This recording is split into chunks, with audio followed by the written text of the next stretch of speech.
Hello guys, welcome back to my channel. Today I'm going to be talking about a couple of issues that happened throughout over the week, but mainly I'm going to be focusing on why or how and the main reason why Eric Ten Hag needs to start Ahmad. Because Ahmad has been an integral part of this team, although he's not been playing enough.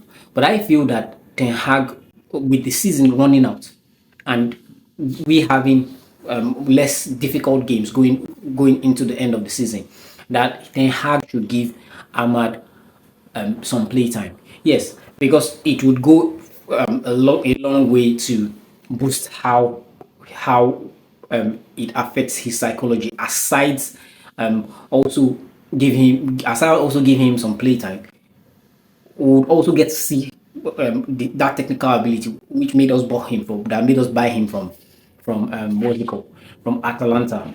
Now, all of the times that Ahmad had come into play, we've seen his technical abilities, his ability to run and take players away so that his teammates could have space.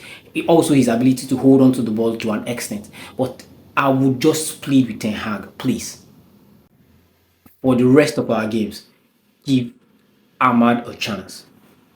He deserves it. Or else we stand the chance of losing him. Because should he not get enough playtime, there is the tendency that he begins to agitate to leave. We do not have the money to buy players. I saw in the news yesterday that Sergeant Ratcliffe says that we might not have more than 100 million to spend. That's giving us an idea how our transfer market is going to look like.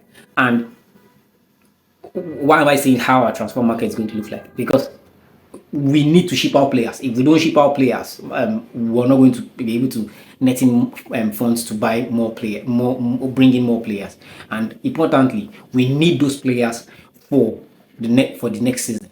Now, also, there's news going on around that, flying around that Varane wants to leave, and then that there's contract stalls, and also there's a potential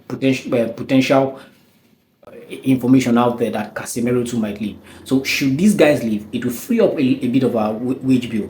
Hopefully, we get some funds from them, from them, so we can also use that to get other players. But today's game against Burnley, please, Eric Ten Hag, if you get to see this, I would love for Ahmad to start. I would love for Ahmad to play because it he's been coming in over time and getting his doing his role, playing his role, and getting other things done. Now, moving on.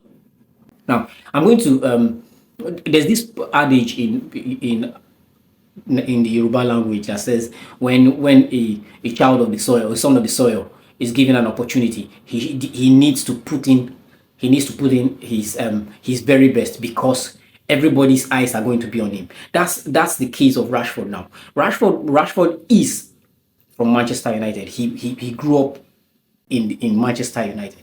He's getting to play in one of the biggest teams, one of the biggest clubs in the world, and yes, we saw him perform to an extent, to a very good extent, over 30 goals last season and thereabout. But we need him to do much of that. He's 26, for God's sake. And why there's a lot of scrutiny on Rashford is there are things. Let me highlight the things why there's a lot of scrutiny on Rashford. One, he plays for one of the biggest clubs in the world, being Manchester United. And playing for Manchester United means that a lot of people are going to scrutinize you. The media, the fans, it's difficult to play in Manchester United. And if you don't have that mentality, you would break down. That's one. Secondly, Rashford is from Manchester United. So that also places a lot of spotlight on him because a lot of people back at home will need him to deliver. Thirdly, he is one of the biggest earners on the wage bill. He is one of the biggest. I think he is the biggest earner on the wage bill. And why not? If you earn that big, you have to prove it. You have to show that you deserve to take that money, because the fans, the fans going to watch games, also buying tickets to pay your salary. So in the work, if there's a psychological issue, we would look at it. But him coming out to say the criticism they are giving him about his work ethic on the field is abuse.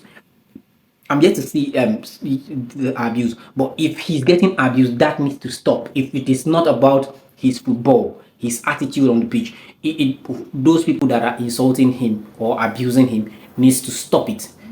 We can criticize him about his work ethics, but not abuse him that would get his mental health broken down. I am a big fan of Rashford, but Rashford should know something. If he doesn't take responsibility for himself, he's going to get shipped out. Why? Why do I say that? Because he's 26. He's not a young star anymore. At some point, we're looking at, hey, Rashford alongside Mbappe. No, we can't do that. Mbappe is miles ahead of Rashford, because even with Mbappe's drama and all of that, Mbappe gets to deliver. He wants to play the football. But we are not seeing that with Rashford. And because we're not seeing that with Rashford, a lot of people get to talk. Finally, Rashford is donning an iconic number in the club. For a lot of people that have won the jersey number 10, we've seen how much work they put in. The last person who gave him that number was Rooney. If we bring in Rooney back, or we go back in time to watch all of how much effort Rooney put in into play, you would know that, man, he deserves to put on that jersey. So I'll recap by saying Rashford needs to get his act in order. That's one. If if it is not about his footballing play, his footballing activities, nobody should abuse him. That would be bad. So in all, I would love to see Rashford get back on top form. Okay. Now, my expectation on for today's game is that I expect us to smash today's game. I really hope we get a large goal margin, and when we get a large goal margin, that goes to help us with our goal difference. So I'm looking forward to the game. I'm hoping that we win with much goals, and I pray we don't get to make too many mistakes. Now, if you're watching my content for the first time, subscribe, like, and hit the notification button so you could see more of my content. I'll see you after the game.